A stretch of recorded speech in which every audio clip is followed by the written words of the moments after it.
안녕하십니까. 기능의학으로 환자를 치료하는 의사 닥터덕입니다. 최근 제가 올린 암 관련 영상이 많이들 관심이 있으신 것 같아요. 당연히 나이가 드시면서 걱정하는 몇 가지가 있죠. 첫 번째가 혈관 질환이라면 뇌졸중이라든지 심혈관계 질환, 두 번째는 암이겠죠. 그 다음에 마지막이 치매. 이 치매도 어떻게 보면 혈관하고 관련이 많다 보니까 하나로 엮일 수도 있겠지만 큰 질환으로 본다면 혈관성 질환, 암, 그 다음에 치매, 이 세 가지가 아마 나이를 드시면서 제일 걱정하는 것 중에 하나고, 여러분들이 검진하는 것도 다 이 바운더리에서 벗어나지 않는 검진을 하실 겁니다. 그래서 아마도 관심이 많으신데, 일단은 암에 대한 영상을 계속 올리고 있는데 거기에 댓글을 많이 다셨고, 두 번째 댓글 리뷰를 할까 합니다. 두 번째 영상인 닥터덕의 암치료 노하우 공개라는 암 16번째 영상에 다신 댓글입니다. 하나씩 보면서 말씀드릴게요. 이분은 제니-Y4H님이 올리셨는데, 이분이 올린 내용은 암하고는 크게 관련은 없지만 그래도 이게 여러분들한테 도움이 될 것 같아서 제가 언급을 좀 해드릴게요. 혈액 검사를 하셨는데 호모시스테인이 15가 나오셨대요. 일단은 이 검사가 정확하게 공복에 하셨는지를 먼저 확인하셔야 돼요. 호모시스테인은 내가 먹었던 음식 속에 있는 단백질 성분의 아미노산인 메치오닌을 내가 섭취를 하게 되면 얘를 대사할 때 호모시스테인이 되거든요. 그러니까 당연히 밥을 먹고 검사하면 올라가고요, 공복에 검사하면 떨어집니다. 그래서 이걸 먼저 기준 잡아서, 밥 먹을 때 누구나 다 올라가기 때문에 이거보다는 공복에 쟀을 때 적어도 12시간 정도의 공복을 유지한 상태에서의 혈액검사상에서의 수치가 중요한데, 그게 10 이하, 정확하게는 7에서 8 정도 사이 정도 되면은 적당합니다, 이렇게 얘기합니다. 근데 이분은 15가 나왔으니까 2배잖아요. 만약에 이게 공복이라는 가정하에서 15면 되게 높은 거거든요. 그럼 식사를 하시면은 거의 20에서 25까지 올라간다는 얘기니까. 근데 이분이 이제 그걸 보고 영상을 본 다음에는 비타민 B군의 복용에 대해서 지금 물어보시는 거예요. 첫 번째, 활성형과 비활성형 어떤 게 좋을지요. 이것만 갖고는 얘기할 수가 없고요. 기본적으로만 본다면 유전적인 문제가 없다라는 가정, B6나 B9 엽산에 대한 비타민 B군의 어떤 대사 유전자에 관련된 문제가 없다, 이거는 저희 병원에 오시면 검사가 가능합니다. 검사를 해서 이 문제가 없다라는 가정 하에서는 저장형이든 아무 상관이 없습니다. 어떤 문제 상관없이 그냥 비타민 B군의 고용량을 드시면 다 해결될 수 있다, 정리하자면은. 근데 여러분이 만약에 검사를 할 수가 없다, 잘 모르겠다, 이러면은 답이 없는 상태에서는 활성형을 먹는 수밖에 없는데, 만약에 유전적인 변이가 있을 때는 잘못 먹으면 오히려 더 해가 될 수도 있다 보니까, 이럴 때는 검사하기 전까지는 그냥 활성형을 구해서 먹는다, 이렇게 생각하셔도 좋을 것 같아요. 그 다음에 TMG 용량도 부탁하셨는데, TMG는 처음부터 주지 않아요. 저는 기본적으로 치료를 했을 때 컨트롤이 잘 될 때는 TMG가 필요 없습니다. 트리메틸 글라이신인가 아마 그럴 것 같은데, 그러니까 메티기가 더 많이 붙어있는 글라이신이라고 보면 돼요. 3개의 메티기가 붙은 글라이신인데, 이게 이제 메티기를 전달해주는 기능으로서 필요할 때 필요한 영양소지, 단순하게 호모시스테인 하나를 해결하기 위해서 쓰기는 조금 다른 문제들이 많다 보니까 아무 검사 없이 막 주지는 않습니다. 이분이 사는 것도 미국에 살기 때문에 이제 검사가 쉽지 않을 것 같아요. 그래서 그렇게만 정리하시면 일단 대충 될 것 같습니다. 그 다음에 초록-M7S님이 올리셨는데요. 메가비타민C 수액 시 염화 마그네슘이나 황산 마그네슘도 섞으시나요? 수액 전에 고함량 비타민C 먹고 맞는 건 괜찮을까요? 두 가지 질문을 하셨는데, 마그네슘은 넣어도 되고 안 넣어도 됩니다. 근데 저는 기본적으로 넣는 편이에요. 그리고 둘 중에 뭘 써도 상관은 없는데, 제일 흔하게 우리가 유통되고 있는 게 염화 마그네슘이다 보니까, 황산 마그네슘도 있긴 하지만 둘 다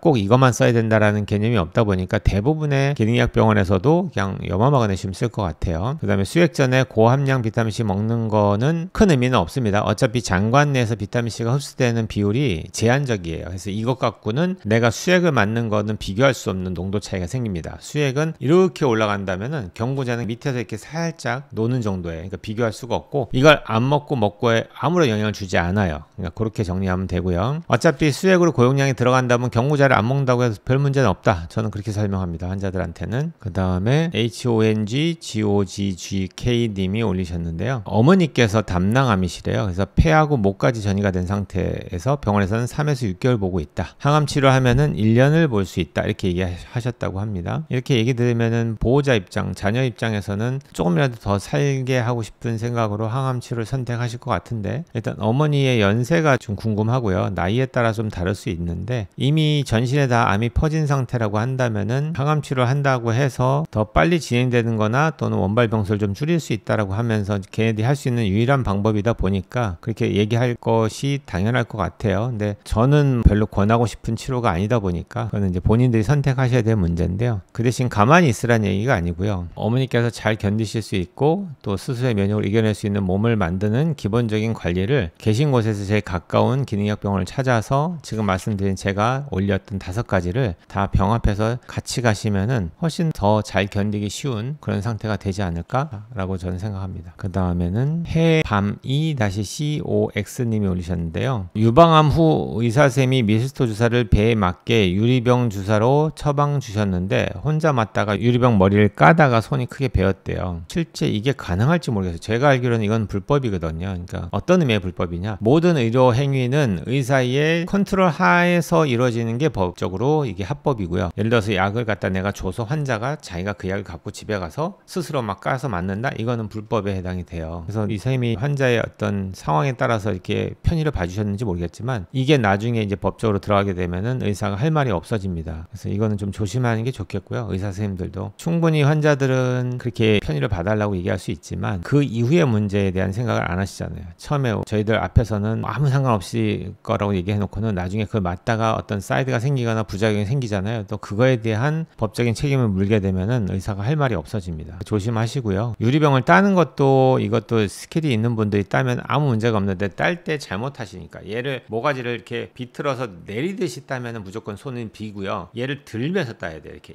뚝 하면서 들면서 그러면은 절대 빌 일이 없어요. 초보자들이나 잘 모르는 분들이 저런 실수를 하게 됩니다. 그 다음에는 알러지 증상이 심해지고 열감이 나서 끊었다고 하셔요. 근데 보통 알러지는 국소 알러지가 좀 심하고요. 그 다음에 국소적인 열감이지 전신적인 열감은 흔하진 않아요. 제 경험상. 근데 만약에 전신 열감이라고 얘기하는 게 실제 체온을 쟀더니 38.5도가 넘는다. 이럴 때는 용량 조절하는 게 맞고요. 용량 크게 4단계라고 그랬잖아요. 0.02부터 0.2, 2, 20까지 해서 총 10배씩 증가하는 4단계가 있습니다. 아마 0.0이나 0.2에서는 그렇게까지 부작용이 없어요. 제 경험상 거의 2나 20까지 올라갔을 때 주로 많이 나타나기 때문에 그거는 자기한테 부작용이 없는 범위까지 용량 조절하시면 될 것 같다. 정리하자면 그거고요. 이분은 또 류마티스 환자래요. 유방암도 있으면서 류마티스 환자라고 얘기하시는 거예요. 그러다 보니까 사이모신 알파를 맞기는 하는데 자가면 질환 환자한테는 안 맞는 게 좋다는데 이게 어떤 의미냐? 2가지 병이 다 있다라는 게 좀 아이러니한데요. 그때도 내가 얘기했죠. 면역이라는 시스템은 이게 가운데가 스테이블해야 되고요. 이 면역이 여기서 놀아야 되는데 이거보다 과하게 올라가는 면역이 과잉된 상태를 자가면역 환자라고 부르고 그게 바로 류마티스 질환이고요. 알러지가 있고요. 그 다음에 이 면역 시스템보다 떨어진 걸 갖다가 우리가 감염이라든지 암이 발생하는 상태다. 근데 지금 이분은 도대체 뭐가 맞는지 모르겠죠. 암도 있다는 얘기니까 면역이 떨어지기도 하고 또 면역이 과하기도 하고 이유가 있겠죠. 그러니까 대부분의 병원에서는 저렇게 자가면역의 원인을 몰라요. 그러니까 당연히 대책이 없죠. 모르니까. 근데 기능의학적으로 환자를 치료하다 보면은 그 원인의 많은 부분이 내 몸속에 쌓여져 있는 중금속과 오염물질 때문에 생기는 경우가 많아요. 제 경험은 그래요. 그래서 그 수많은 자가면역 환자들을 킬레이션 해서 중금속을 빼고 해독을 하고 났더니 많이 좋아지는 걸 보게 됩니다. 실제 모든 타이터들이 다 좋아져요. 자가면역 타이터들이. 그렇기 때문에 그냥 눈에 보이는 증상 갖고서 이거는 안 맞으니까 쓰면 안 되고 막 이렇게 하는 것보다 2가지를 다 같이 보고 들어가서 치료하시는 게 맞겠다. 저는 생각하고요. 만약에 암이 없다면은 자가면역이라면 저라면은 당연히 사이모신 알파를 쓰기보다는 자가면역 환자에 맞는 치료를 했겠죠. 근데 이분 암도 있으니까 같이 쓰면서 볼 수도 있다라고 저는 생각을 하고요. 자가면역의 원인을 찾았으면 좋겠습니다. 그리고 제가 언급을 정말 잘못했는데 이분이 맹자왈님이 제대로 짚어주셨는데요. 미슬토 주사가 겨우살이 풀이에요. 근데 그걸 당연히 겨우살이 풀인 건 아는데 제가 말을 할 때 하루살이 풀이라고 내가 얘기했나 봐요. 죄송합니다. 그 다음에 이분은